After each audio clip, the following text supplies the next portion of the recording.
Hello, this is again Stefan from overunity.com. I just want to make another video about something Mr. Beiser said in one of his presentation days, that here on top of this platform where the generator and compressor is located, they would also have an pneumatic control of the compressor air volume, so they can control it via their computer, and this seems to be not true, and I will show it here why. I have here some research from the user uatu from the allmystery forum. He's very good in researching these things, and he said I translate it now. During the presentation at the 4th of May there was something different than at the dismantling day. This is a picture from the 4th of May. Here we see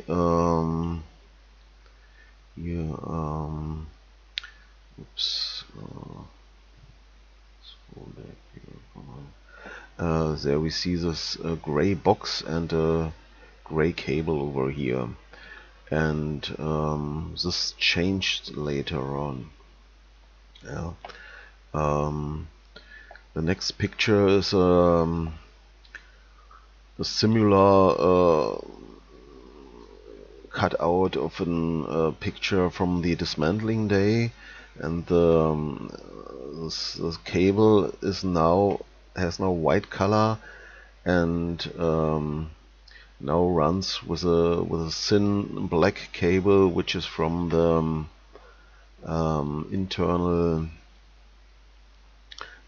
internal webcam.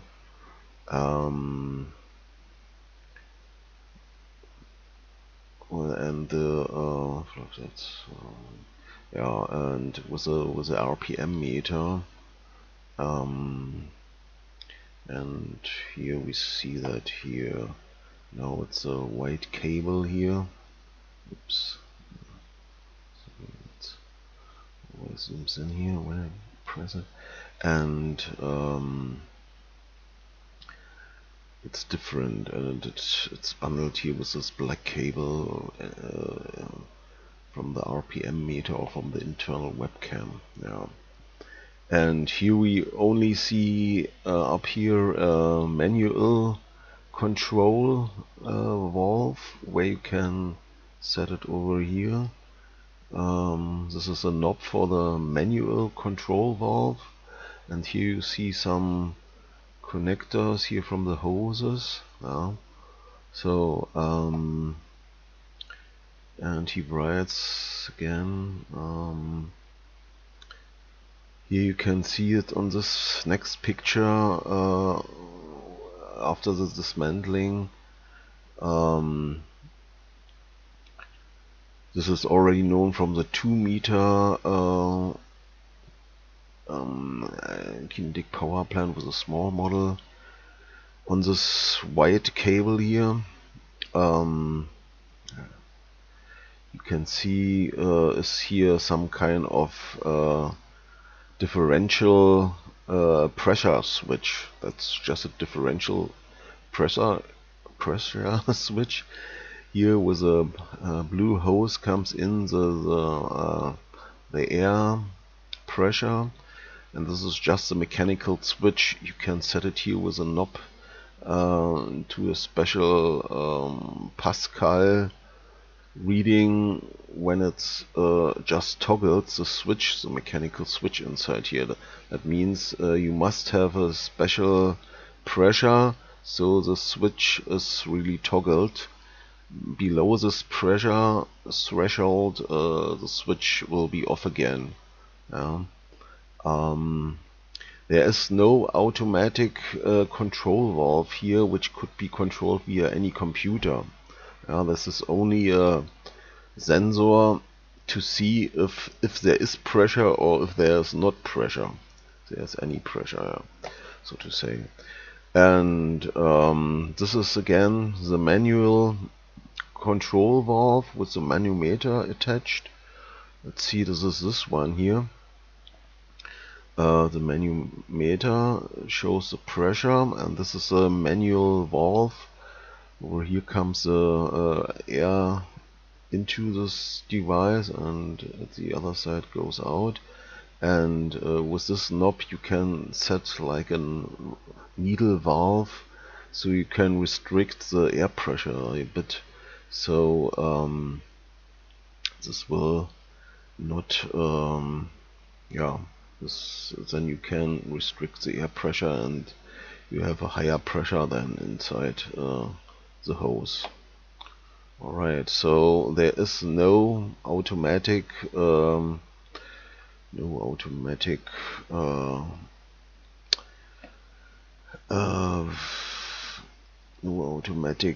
valve which could be controlled by any PC of the control computer from their devices. This is just here over here. This is just a RPM sensor, which shows if the generator is working. This is the pressure difference switch, and this is a manual valve. And this this black hose, there comes the pressure in from the compressor. It goes out here, and this is an optical illusion. This hose ends over here. It's just ending over here. It's not connected to the other hose connectors here laying below it. So this is then connected to one of these blue connectors over here. And this Y piece here then attaches probably over here. Just show it. This thing here goes probably into this here, and over here goes air pressure out down to the kinetic power plant, to the floats in the bottom. And this hose here, this hose connects over here, and over here it comes from the compressor. Alright, so you can manually only adjust the air volume via this needle valve, and this is just a sensor if the compressor is really working. And this RPM meter, here is the connector of the RPM meter. This goes down also to the left box, the left cabinet box, also with this cable here. And so the measurement computer can see if the generator is working via this RPM sensor, and via this pressure difference switch it can see if the compressor is working, if there is still the right or if there is still pressure there from the compressor. So that's all they can measure with it, and there's no automatic control valve, which Mr. Beiser said there is. So that was a lie. He didn't tell the truth. And we can see now first the results. First, the cable during the presentations was gray colored, and the one at the dismantling day had a white color. This white color one here. So they changed the pressure switch.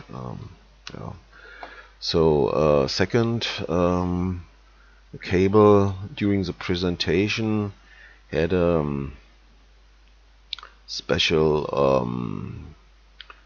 connection at the top, that from the dismantling day, it was So some kind of release safety. What does it mean here?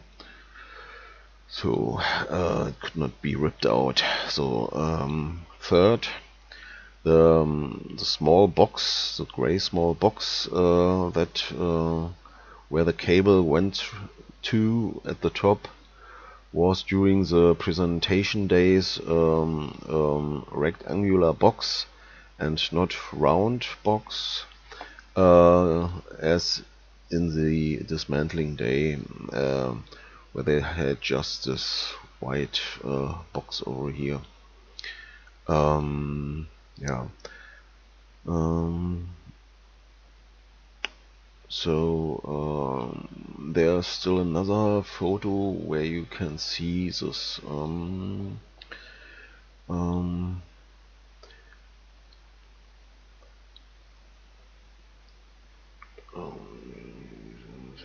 sorry, not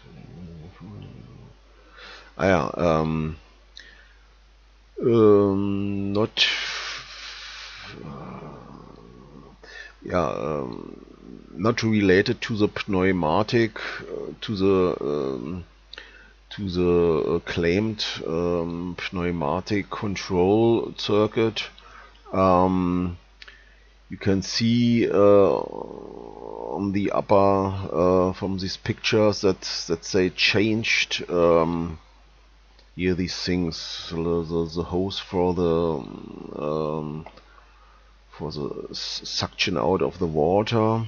Yeah, it was at the dismantling day in a different location, and all these cables were different during the presentation day and at the dismantling day, so they were different. So that is an proof that they had already changed the system between presentation days and dismantling days. That was probably because they wanted to hide the hidden cable from which came via the hollow beam there, the upper hollow beam there. So this is a proof that they changed the whole setup during these 5 days, where also the webcam only has a still frame freeze photo, and so they changed the system also with this pressure difference switch here, because first it was a black box over here, which you can see, and later it was just this round box here. Probably the first one got broke, and then they used this round box. Yeah. So summary, first, there are visible differences in the cabling up there. Second, the water hose during the dismantling day had already, before the pumping out of the water, it had rust in it. Water, you cannot see it here now, but there are some pictures where this big fat guy, when he pumped this water out, before he began to pump the water out, you could see the hose there, the transparent hose, and it was already rusty there. So they had already pumped out the water earlier during the last days before. So a third, the tube had at the dismantling day already before the dismantling some paint damages where the belts for the lifting were fixed to the tube, which were not present at the 4th of May. So you can see, because of this paint damage, let's see, here you have some paint damage. On this picture you couldn't see it so good, which are not here. Yeah, this was at a picture of the presentation days, and this was here. You see here. This is our here some. Yeah, there are some more over here, which are not seen over here. But you can see here it looks different where they put the belt to lift it up. And at the dismantling day there were already some paint damages over here and also at the left side, which this picture doesn't show now because it's zoom in. Alright, yeah, to see again, this is pressure difference switch at the dismantling day. You can set here this the pressure threshold, and here's also a manual, but just a simple switch or a toggling switch. You can download here this manual if you want, and I will give the URLs for this. And yeah, and he found out that earlier this pressure switch also exists in such a gray box. This they probably used until the 5th of May, and this then had also this gray cable to it. Probably this one broke then, or we don't know where they changed it. And there's a British provider which sells these in this gray boxes here, and there you can see it over here again. It's only unfortunately very low resolution picture. Over here is a gray cable, is it? Yeah.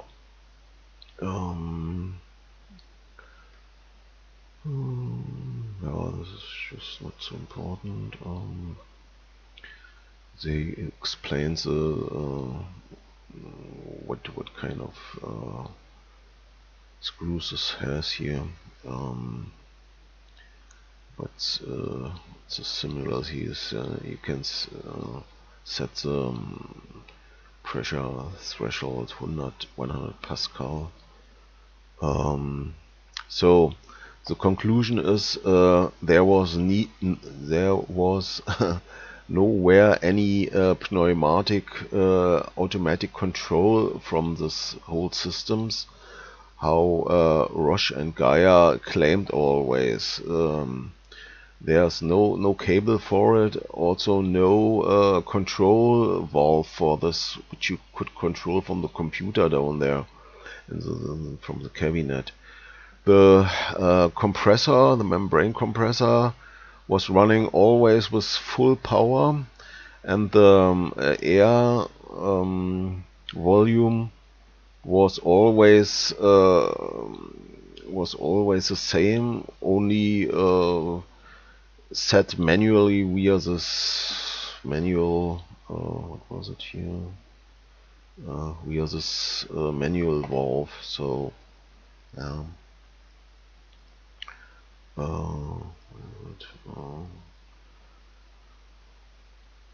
alright, yeah.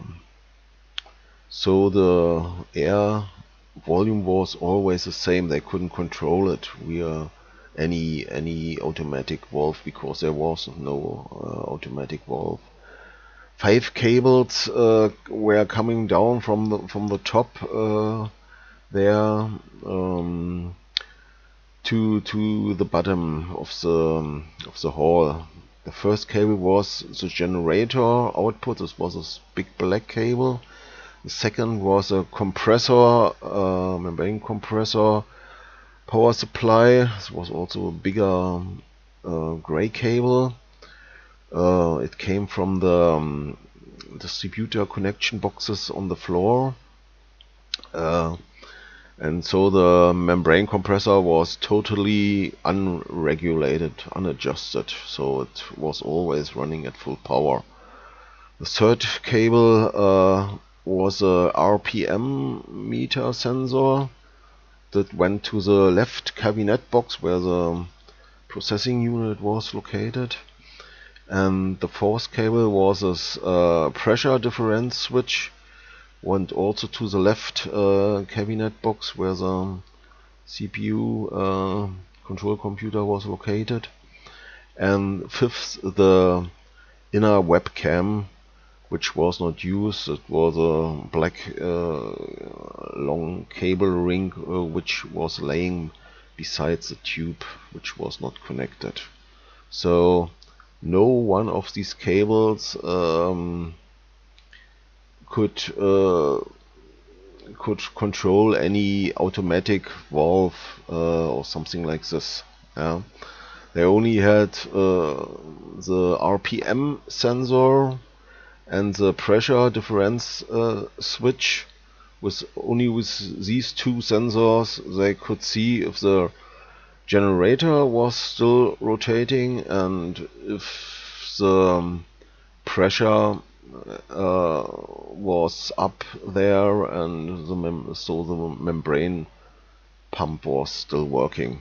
These are only the sensors what they can see with these two sensors. So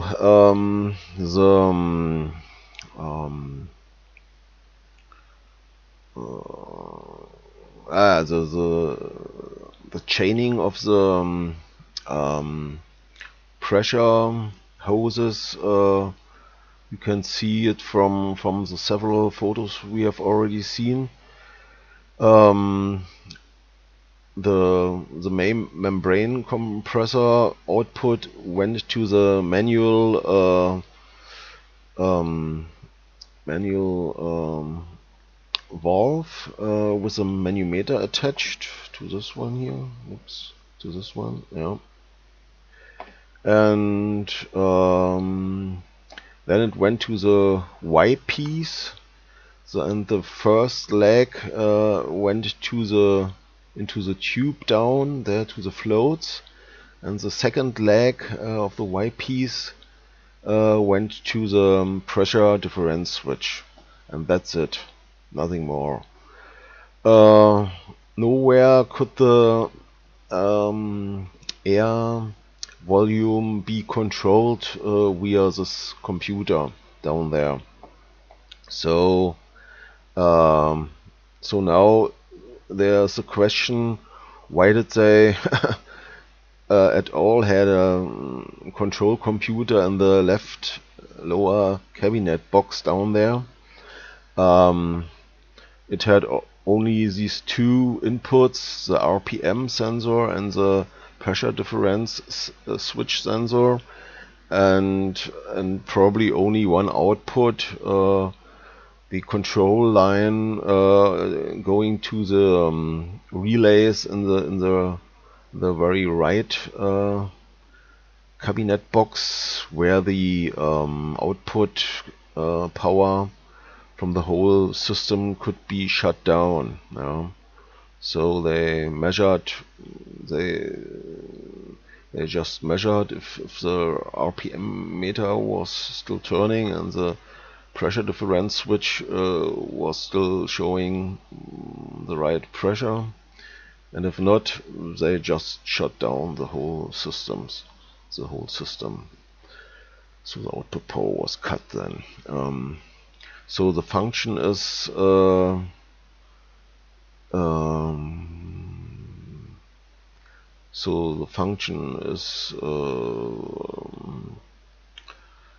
is very probable that if the generator shuts down or the membrane compressor goes kaput or doesn't work anymore, not depending on any circumstances, it doesn't matter, then the output power was just cut off, and shut down. Because if not, the fake would be seen by all the people, you know. If the membrane pump wouldn't work anymore and the lights still were on, then yeah, or the generator wouldn't work anymore and the lights were still on, then it would be obvious that it's fake and powered by a hidden cable from the grid, you know. And the conclusion is Mr. Christoph Beiser said before in the presentation, when over 100 people were attending during all these days, he said to them, yeah, the gray cable goes up there and tells the compressor we need more air because we have less load, and then during 9 seconds the system gets adjusted and it adjusts or regulates itself so that it's adjusted according to the connected load, and that is not the case. That is a lie. He didn't tell the truth, because there is no valve, no automatic control valve which is controlled by any computer which could do that, because they didn't have included that. Yeah. So we have seen now that Mr. Beiser didn't tell the truth. Yeah. It couldn't be controlled, so the membrane compressor was always running at the full power and it couldn't be controlled. So here we have another proof that they don't tell the truth. Okay, that's for now. I hope you found this interesting. Okay, bye bye. Please give it a like if you like it. Bye.